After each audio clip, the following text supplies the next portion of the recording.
말씀은 예수님께서 어느 집에 계시다는 소문이 나서 수많은 사람들이 그곳에 모였다라는 내용으로 시작합니다.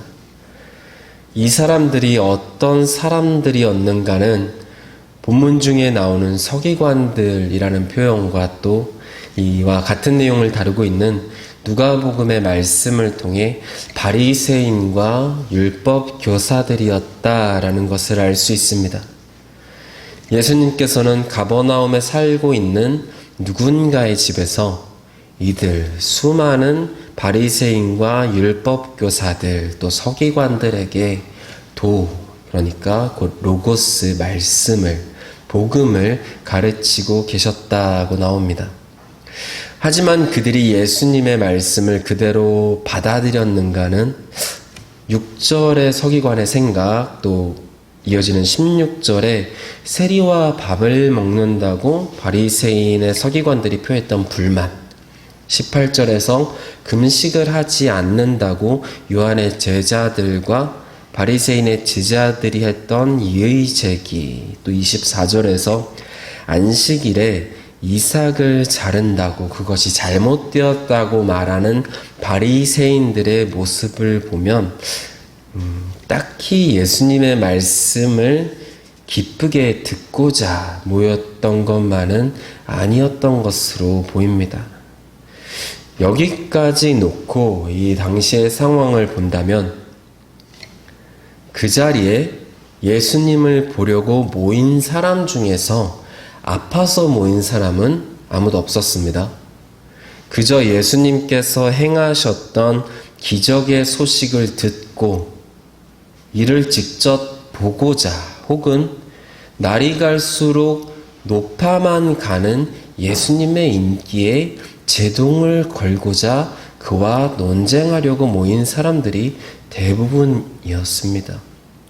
모였던 사람들의 수는 문 앞까지도 갈 수 없을 정도로 많았지만 그들의 마음이 모두 다 좋았다. 그들의 마음이 결코 좋은 것만은 아니었다라는 것입니다.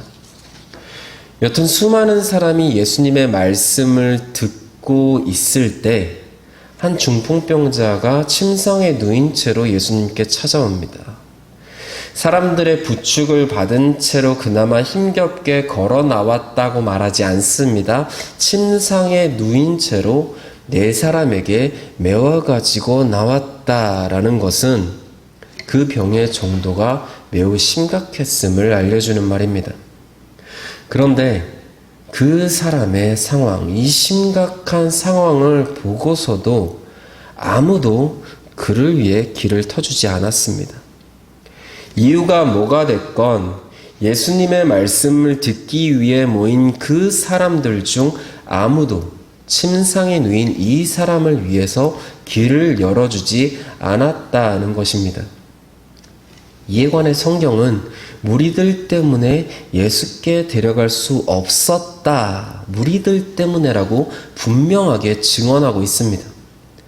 주님의 말씀을 듣기 위해 그 자리에 모였던 수많은 사람들, 그들이 도대체 예수님으로부터 무엇을 원했는지 그 마음을 다 알 수는 없지만 어느 누구 한 사람, 이 중풍병자의 상황을 알아주고 그 애타는 마음을 이해해주는 사람이 없었다는 것입니다. 그럼에도 불구하고 그곳에는 그 중풍병자를 어떻게든 살리고자 하는 사람들이 있었습니다. 그들은 바로 침상을 메고 온 4명의 사람들이었죠. 성경은 이들에 관해서 4사람이라는 말 외에는 어떠한 추가적인 정보도 제공하고 있지 않습니다. 그래서 이들이 중풍병자의 친구였는지 가족이었는지 혹은 그 중풍병자의 하인이었는지 우리는 정확히 알 수 없습니다. 하지만 5절에 예수님께서 중풍병자와 그를 메고 온 그 사람들의 믿음을 보시고 중풍병자를 치료하셨다는 말씀을 본다면 그들이 하인이라서 주인의 명령 때문에 이 같은 일을 한 것은 아니리라 생각됩니다. 그들의 정체가 무엇이었든 간에 중요한 것은 이 4사람에게는 사람이 누워있는 침상을 들고, 아마도 가까운 거리는 아니었을 것입니다. 가까웠다면 소문이 아무리 퍼졌더라도 사람이 꽉 차기 전에 도착할 수 있었겠죠.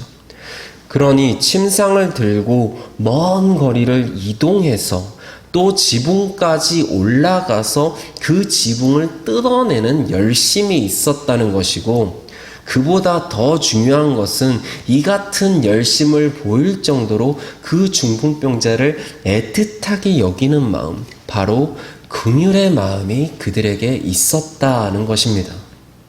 네 사람이 메고 온 이 병자는 오랜 시간을 병으로 고생하고 있었던 사람이었습니다.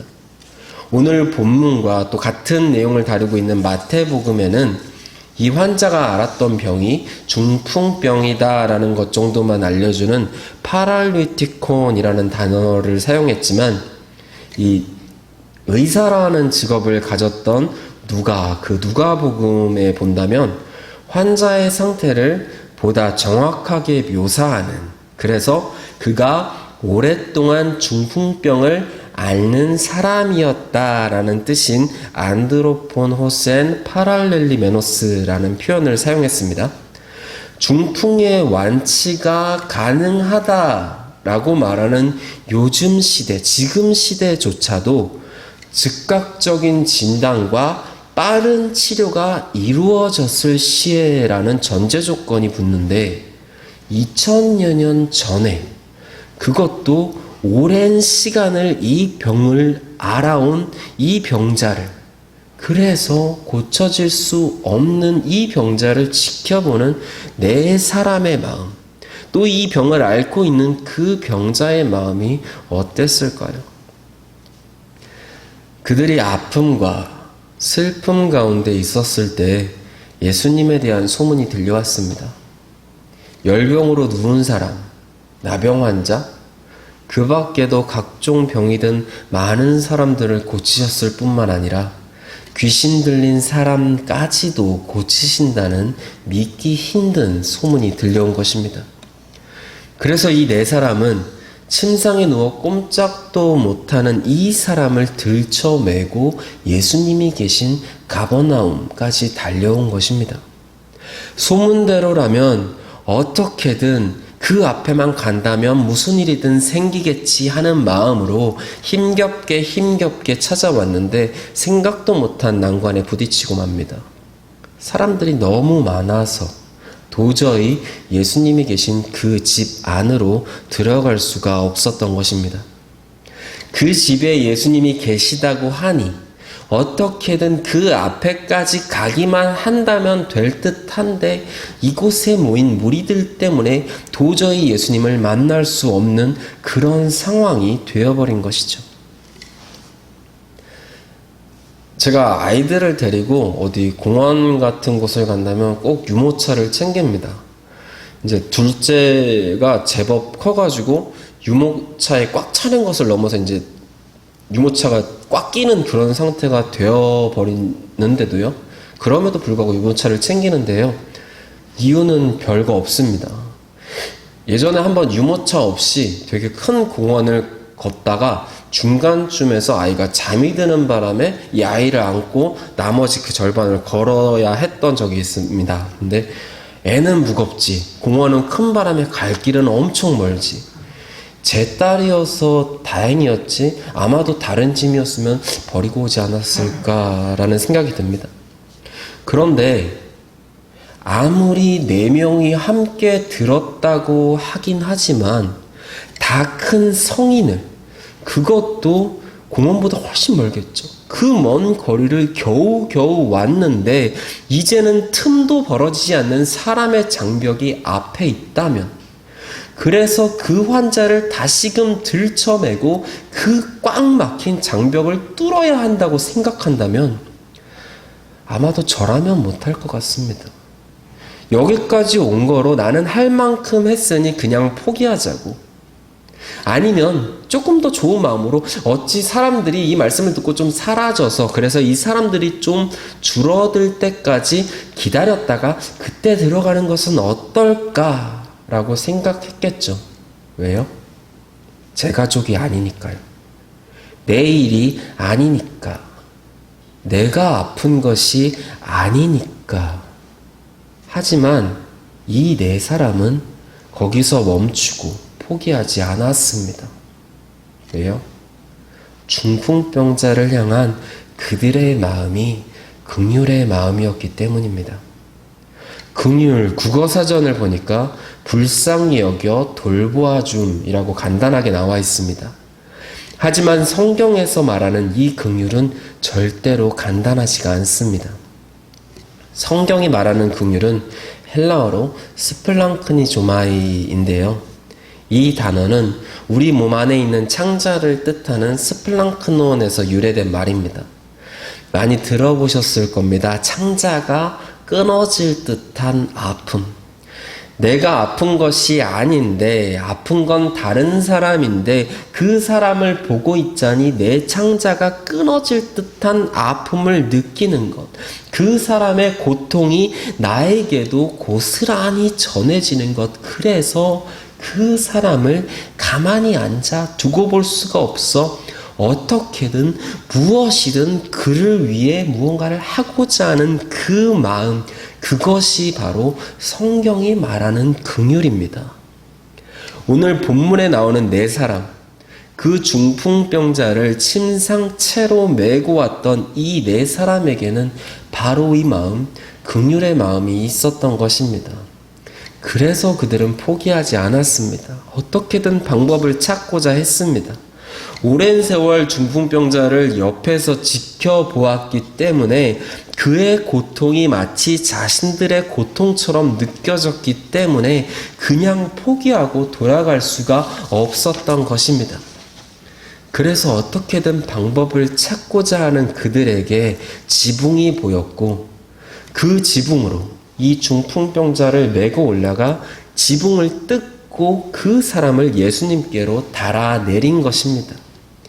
당시의 지붕이 어떤 세모 모양도 아니고 옥상 같은 개념에다가 지붕을 뜯어내는 일이 콘크리트를 뚫는 것이 아닌 기와를 걷어내는 것 같은 정도의 수고만 있으면 되는 일이라고 하기는 하지만 그렇다고 해서 그 일이 결코 간단하거나 쉬운 일은 아니었을 것입니다. 하지만 그들은 그냥 주저앉아서 뭐 어떻게든 되겠지 하며 기다린 것이 아니라 적극적으로 나서서 열심을 냈습니다. 그들이 그렇게 긍휼의 마음으로 열심을 내어 지붕을 열었을 때 그 지붕으로 구원이 임하였던 것입니다. 5절 말씀입니다. 예수께서 그들의 믿음을 보시고 중풍병자에게 이르시되 작은 자야 내 죄사함을 받았느니라 하시니. 아멘. 우리는 이 사건의 결말을 잘 알고 있습니다. 그래서 예수님의 이 말씀이 치유의 선포이며 구원의 역사라는 사실을 알고 있습니다. 그렇다면 여기서 중요한 것은요, 예수님께서는 대체 무엇을 보시고 이러한 일을 행하셨는가입니다. 예수님께서는 중풍병자의 아픔과 슬픔이 그들의 슬픔이 되고 그들의 아픔이 되고 그들의 슬픔이 되는 이 긍휼의 마음이 그들에게 있음을 아시고 그래서 그 긍휼의 마음으로 예수님 앞에만 간다면 어떻게든 해주시리라 하는 그들의 확실한 믿음을 보시고 그의 병을 고쳐주셨을 뿐만 아니라 그 생명까지 살리시는 역사를 일으키셨던 것입니다. 이들의 이러한 믿음의 모습, 중풍병자를 살리고자 했던 이 긍휼의 마음과 그로 인해 죄가 사하여져서 생명을 얻게 된 이 중풍병자의 모습은요, 죄인된 우리를 긍휼히 여기사 우리의 죄를 사하여 주시기 위해 하늘 보좌를 버리시고 이 땅에 오셨으며 십자가에 달려 돌아가시기까지 하신 예수님의 온 인류를 향한 치유의 선포와 구원의 역사를 예표하고 있는 것입니다. 그렇기에 침상을 메고 지붕을 뜯었던 이들의 행위를 단순히 착한 일을 했구나 정도로 보아서는 안 되는 것입니다. 이들은 예수님께서 우리 온 인류를 향해서 가지고 계셨던 그 긍휼의 마음을 닮았던 것이었고요. 예수님께서는 주님을 닮은 그들의 모습을 통하여 이 같은 놀라운 일을 행하셨음을 기억해야 합니다. 그 자리에는 다른 이들도 있었습니다. 아주 많이 있었습니다. 하지만 그중 그 어느 누구에게도 예수님께서 죄를 사하여 주시겠다는 그 말씀을 하지 않으셨습니다. 아니, 도리어 책망하듯 말씀하셨죠. 그들은 예수님께서 행하셨던 그 놀라운 기적들을 들었기에 모였고, 그 기적과 말씀들을 눈으로 보고자 그 자리에 모였지만, 정작 예수님께서 죄사함의 선포를 하셨을 때는 그 말씀을 믿지 않았습니다. 예수님께서는 하실 수 있으시다는 그 믿음이 그들에게는 전혀 없었을 뿐더러 도리어 예수님의 이 말씀을 두고 신성모독이라 생각했습니다. 예수님을 보고 싶어 했고 그 말씀을 듣고 싶어 했지만 정작 그 마음에는 예수 그리스도가 없었다는 것입니다. 무엇이 어떻든 절대로 변하지 않는 사실은 예수님께서는 죄사함의 권세가 있으신 하나님과 동일하신 분이시다라는 것입니다. 그저 단순히 병을 고치는 일에 놀라서 구름대처럼 모여든 이들에게 예수님께서는 죄사함을 받으라는 말과 또 일어나 걸으라는 말, 그중 어느 것이 더 쉽겠느냐라고 물으시면서 병을 고치는 그 일보다 더 놀라운 죄사함의 권세가 예수님에게 있다는 사실을 모두에게 알려주신 것입니다. 그리고 더 나아가 예수님의 이 말씀은 예수님께서는 단지 이 세상의 병자를 고치러 오신 것이 아니라 죄인된 온 인류를 구원하여 주시기 위해 오셨음을 알려주시는 말씀이었습니다. 중풍병자에게 죄사함을 선포하셨던 말씀에 대한 반응의 기록, 그 기록들과는 달리 예수님께서 이러한 권세에 관한 말씀을 하셨을 때에 대한 사람들의 반응이 성경에 기록되어 있지는 않은 것을 보아서 이 말씀에 담겨진, 예수님의 이 질문에 담겨진 의미를 도무지 알지 못했거나 딱히 별다른 생각이 없었거나 혹은 이를 더 안 좋게 여기지는 않았나 생각됩니다. 하지만 정말 다행인 것은요, 마지막 11절과 12절에 일어난 일입니다. 11절과 12절입니다. 내가 내게 이르노니 일어나 내 상을 가지고 집으로 가라 하시니 그가 일어나 곧 상을 가지고 모든 사람 앞에서 나가거늘 그들이 다 놀라 하나님께 영광을 돌리며 이르되 우리가 이런 일을 도무지 보지 못하였다 하더라. 중풍병자가 일어나 상을 가지고 걸어나가는 모습을 보고 그제서야 사람들은 놀라며 하나님께 영광을 돌리기 시작했다라는 것입니다. 하나님께서는 영광받아 마땅하신 분이십니다. 아니, 정확히는 우리 사람의 존재 이유는 하나님께 영광을 돌리기 위함입니다. 이러한 사실은 성경에 나와 있고 조금만 눈을 들면 세상 자연 만물을 통해서도 이를 창조하신 하나님의 위대하심과 또 영광받아 마땅하심이 그 이유가 곳곳에서 발견됩니다. 하지만 눈으로 보아도 귀로 들어도 예수 그리스도가 그 마음에 없다면 도무지 하나님께 영광을 돌려야 할 이유를 찾지 못하는 것이 바로 우리 사람인 것입니다. 오늘 말씀의 자리에 있었던 그 수많은 사람도 하나님의 아들이신 예수님께서 그들의 눈앞에 계심에도 불구하고 네 사람이 메고 온 중풍병자에게 일어난 변화를 보고 그제서야 겨우 하나님께 영광을 돌립니다. 우리가 그리스도인으로 예수님의 마음을 반드시 닮아야 하는 이유가 여기에 있습니다. 사람들은 교회 건물의 크기가 크다고 해서 혹은 교세나 재정 능력이 크다고 해서 하나님을 위대하다고 찬양하지 않습니다. 오히려 그들이 보는 것은 예수님을 믿음으로 말미암아 예수님을 닮아가는 우리 그리스도인들의 삶이고, 변화된 우리 삶을 통해 하나님의 살아계심과 도저히 변할 수 없는 우리를 변화시키시는 놀라운 하나님의 역사를 알게 되는 것입니다. 바라기는 주님의 마음을 닮아서 예수님 닮은 인생으로 변화됨으로 우리의 삶이 하나님 받으시는 영광의 이유가 되시기를 주님의 이름으로 축원드립니다. 이 시간 함께 찬양하기 원합니다.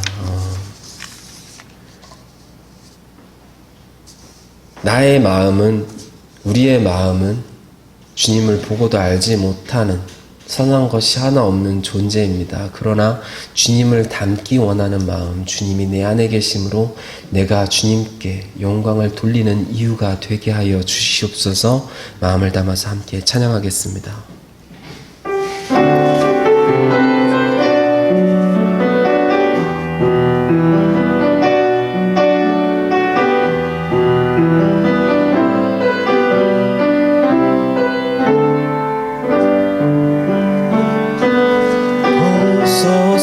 주님, 나의 마음은 선한 것 하나 없습니다.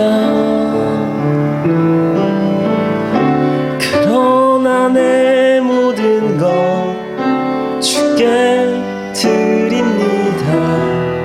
사랑으로 안으시고 날 새롭게 하소서.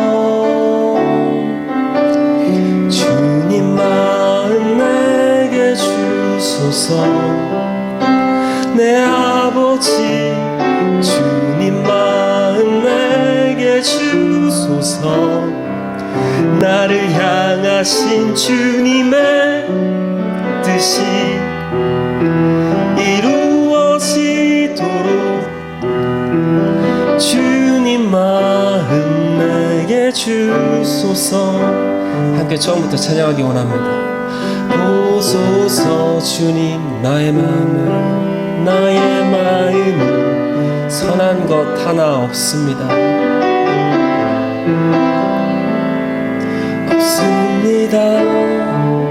그러나 내 모든 것 주께 드립니다. 사랑으로 안으시고 날 새롭게 하소서. 주님 마음 내게 주소서. 주님 마음 내게 주소서. 내 아버지 주님 마음 내게 주소서. 나를 향하신 주님의 뜻이 이루어지도록 주님 마음 내게 주소서. 주님 마음 내게 주소서.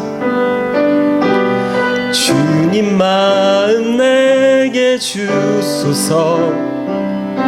내 아버지 주님 마음 내게 주소서. 나를 향하신 주님의 뜻이 이루어지도록 주님 마음 내게 주소서. 이 시간 함께 기도하기 원합니다. 주님, 주님의 마음을 나에게 주시옵소서.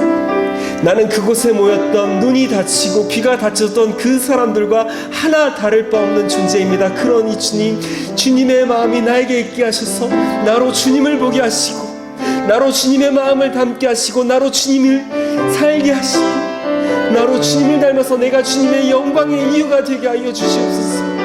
아버지, 내가 주님께 나오는 그 이유가 주님의 영광의 이유가 되게 하시고, 아버지, 내가 주님을 바라보는 이유가 나의 만족을 위해서가 아닌, 나의 기쁨을 위해서가 아닌 온전히 주님께 드려지는 영광과 주님의 기쁨의 이유가 되게 하여 주시옵소서.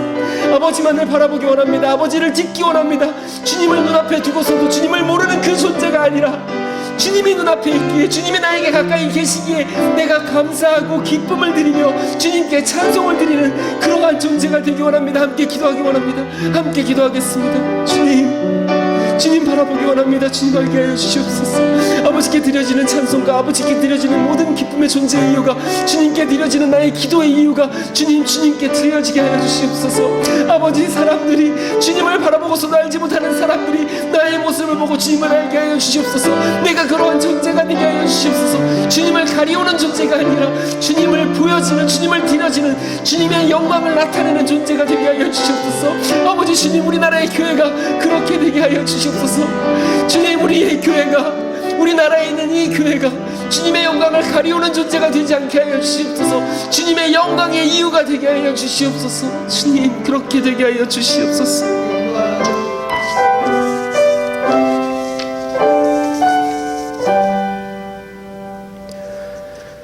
하나님 아버지, 선한 것 하나 없이 부족하고 연약한 우리를 주님은 아십니다.